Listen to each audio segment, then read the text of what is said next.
Pope Leo ginamit ang Angelus noong linggo upang magmuni-muni sa makipot na pintuan ng Ebanghelyo na nagbabantang laban sa religiyosong kampante at sa pagkukunwari ng mga Pariseo at Saduseo sa Biblia.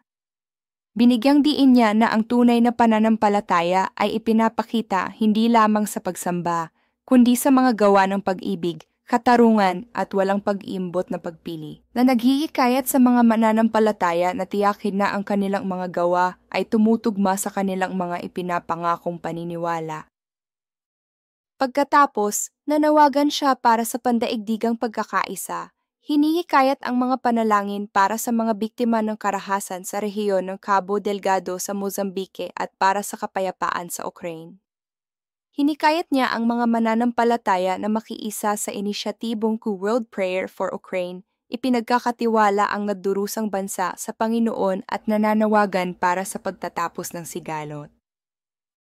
Sa pagdiriwang ng Araw ng Kalayaan ng Ukraine, nagpadala si Papa Leo ng isang taos-pusong mensahe kay Pangulong Zelensky na nagpapahayag ng espiritual na pagkakalapit sa isang bansa na napinsala ng patuloy na karahasan. Nagdasal ang Papa para sa mga sugatan, mga nawalan ng mahal sa buhay, at lahat ng nawala ang tahanan na nananawagan para sa pagpapatigil ng mga armas at isang idaan patungo sa kapayapaan.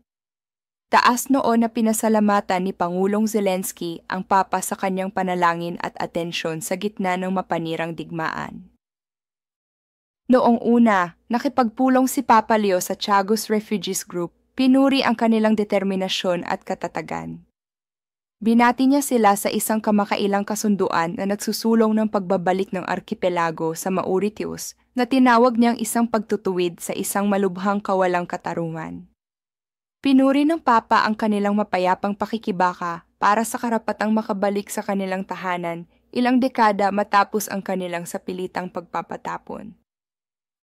Ang mga opisyal ng simbahan sa estado ng Karnataka sa India ay kinondena ang isang pro-Hindu na politiko dahil sa pag-aakusa na ang pangunahing saksi sa investigasyon ng mass burial ay isang Kristiyano na may dayuhang pondo.